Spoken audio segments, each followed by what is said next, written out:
जीना को पार्टी में गिफ्ट देने के लिए अगले ही दिन एक बर्ड को गन से शूट करके मार देती है, जिसके बाद वो उसकी टैक्सीडर्मी करने लगती है। असल में स्टेसी एक टैक्सीडर्मिस्ट होती है जो डेड एनिमल्स या बर्ड्स को क्लीन करके उसके अंदर के सभी इंटरनल ऑर्गन्स को निकालकर उसके अंदर clay, would, cotton, twine, metal, straw और भी कई तरीके के मटेरियल्स फिल करके उन्हें शोपीस की तरह तैयार करती है। स्टेसी उस बर्ड को भी एक शोपीस की तरह तैयार कर रही थी, तभी वहाँ पर कीथ आ जाता है, जिसे स्टेसी खुश होकर बताती है कि जीना ने उसे अपनी पार्टी में इनवाइट किया है, जिस पर कीथ थोड़ा हैरान होता है क्योंकि वो भी जानता है कि वो लोग स्टेसी को इग्नोर करते हैं। मगर स्टेसी जीना की तारीफ करने लगती है। वो कहती है कि उसकी स्किन, उसके बाल बहुत ज्यादा खूबसूरत हैं और वो उसकी पर्सनालिटी से बहुत ज्यादा इम्प्रेस है। जिसके बाद वो पार्टी के लिए निकल जाती है, जहाँ पार्टी में सभी लेडीज गॉसिप कर रही होती हैं। वहीं हम स्टेसी को भी देखते हैं जो सबसे अलग बैठी होती है, जिस पर किसी का ध्यान ही नहीं होता। फिर जीना पार्टी में आई सभी लेडीज को एक बहुत एक्सपेंसिव लोशन गिफ्ट करती है, जिसका नाम एल्ग्लो होता है। और तभी स्टेसी भी जीना को अपना गिफ्ट दे देती है, जो वही टैक्सीडर्मी बर्ड होता है, जिसको देख वो सभी लेडीज सरप्राइज हो जाती है, क्योंकि किसी ने भी एक्सपेक्ट नहीं किया था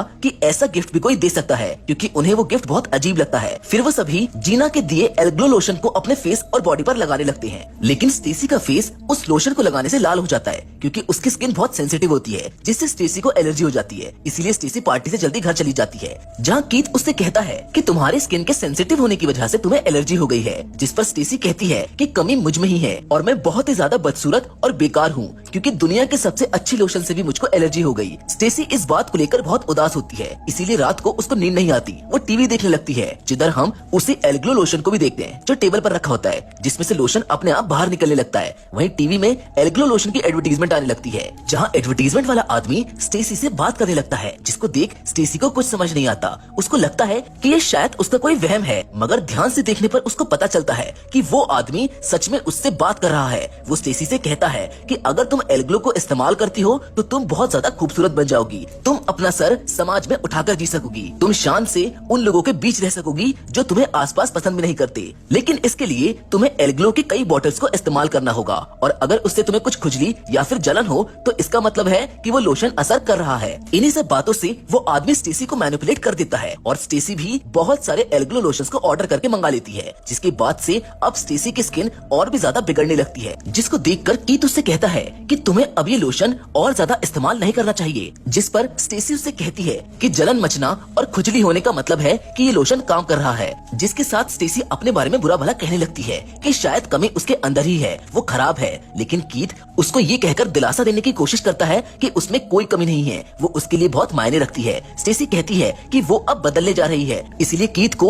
उसका इसमें साथ देना चाहिए, जिस पर कीथ उसे अपने स्किन को ना खुजाने को कहकर वहाँ से चला जाता है। उसके जाने के बाद हम स्टेसी को और भी ज्यादा लोशन का इस्तेमाल करते हुए देखते हैं, जिससे उसकी स्किन पूरी तरह से लाल पड़ चुकी होती है, जो दिन ब दिन बदतर होती जा रही थी। रात में सोते वक्त वो स्किन को खुजाने लगती है, लेकिन कीथ उसको खुजाने से मना करता है, जिस पर कीथ उसको एक सजेशन देता है कि तुम ओवन मिट्स पहनकर सोने की कोशिश करो, जिसको लेने जब जैसे ही स्टेसी किचन में जाती है तभी अचानक से वहाँ टीवी ऑन हो जाता है, जिसमें एल्ग्लो लोशन का वही एडवर्टीजमेंट आने लगता है, जहाँ वो एडवर्टीजमेंट वाला आदमी स्टेसी को अपनी तरफ आने को कहता है, जिसके पास जाकर स्टेसी उससे कहती है कि ये काम नहीं कर रहा, जिस पर वो एडवर्टीजमेंट वाला आदमी कहता है कि ये काम कर रहा है, मुझ पर भरोसा करो और नई स्टेसी को बाहर आने दो। वो कहता है कि तुम्हें अगर जानना है सुंदर होकर कैसा लगता है तो मेरी बात मानती रहो और एल्ग्लो को इस्तेमाल करती रहो। जिसके तुरंत बाद ही वो बेसमेंट पे चली जाती है, जहाँ वो एल्ग्लो की सभी ट्यूब्स को देखती है, जिसमें से लोशन अपने आप ही बाहर आने लगता है, जिसको देख स्टेसी डर जाती है और घबराते हुए सीधा अपने रूम में चली जाती है। वहीं दूसरी तरफ हम एल्ग्लो लोशन को देखते हैं जो बॉक्स से बाहर आने लगता है। फिर अगले दिन हम स्टेसी को बाथरूम में देखते हैं, जिसकी स्किन अब उतरने लगी थी, जिसको देख स्टेसी बुरी तरह से हंसने लगती है।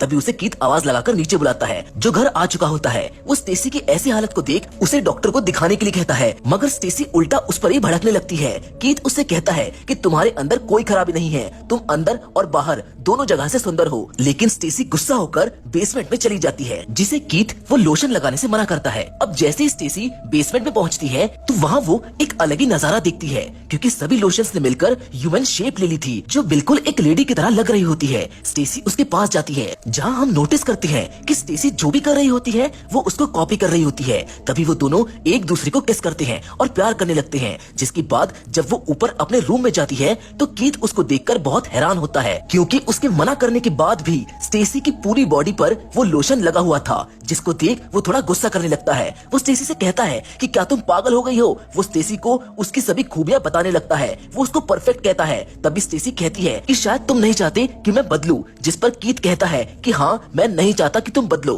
क्योंकि तुम जैसी हो वैसी ही परफेक्ट हो और मुझको ऐसी ही पसंद हो। मगर तभी स्टेसी एक नाइफ को उसके सर में घुसा देती है। कीथ को कुछ समझ नहीं आता और वो जैसे ही नाइफ को सर से बाहर निकालता है, उसके सर से बहुत सारा खून बहने लगता है। वो मदद के लिए फोन करने की कोशिश करता है, लेकिन तभी स्टेसी पीछे से आती है, जो कीथ पर कुल्हाड़ी से लगातार वार करने लगती है और बड़ी ही बेरहमी से उसको मार डालती है, जिसको देखकर हमें पता चल जाता है कि स्टेसी की मेंटल कंडीशन अब ठीक नहीं है। वो अपने स्किन को लेकर इतनी ज्यादा कॉन्शियस हो चुकी है कि वो उसके लिए कुछ भी कर सकती है। तभी स्टेसी को वहाँ लोशन के फुटप्रिंट्स दिखते हैं, जिसका पीछा करने पर वो बाथरूम में पहुंच जाती है, जहाँ पूरा बाथटब लोशन से भरा होता है, जिसके अंदर वो चली जाती है। और बाहर आने पर हम एक नई स्टेसी को देखते हैं, जो पूरी तरह से बदल चुकी होती है। वो अपनी बॉडी पर लगे लोशन को हटाती है और अब वो पहले से बहुत ज्यादा सुंदर लग रही होती है। वो बहुत खुश होती है, जिसके बाद वो नीचे आकर कीथ की बॉडी को घसीटते हुए बेसमेंट में ले जाती है, जहाँ वो उसकी टैक्सीडर्मी करने लगती है। जिन सबको करने के बाद वो खुद का हेयर कट करती है और मेकओवर करके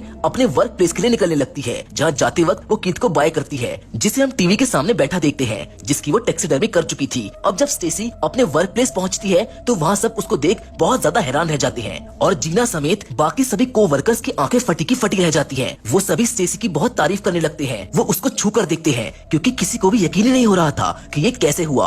अब स्टेसी भी उनके साथ मिलकर गॉसिप करने लगती है, जहाँ हम उन सभी को हंसते हुए देखते हैं, जहाँ स्टेसी अजीब सा फेस बनाती है और मिस्टीरियस वे में हंसने लगती है, जिसके साथ ये कहानी भी यहाँ पर खत्म हो जाती है।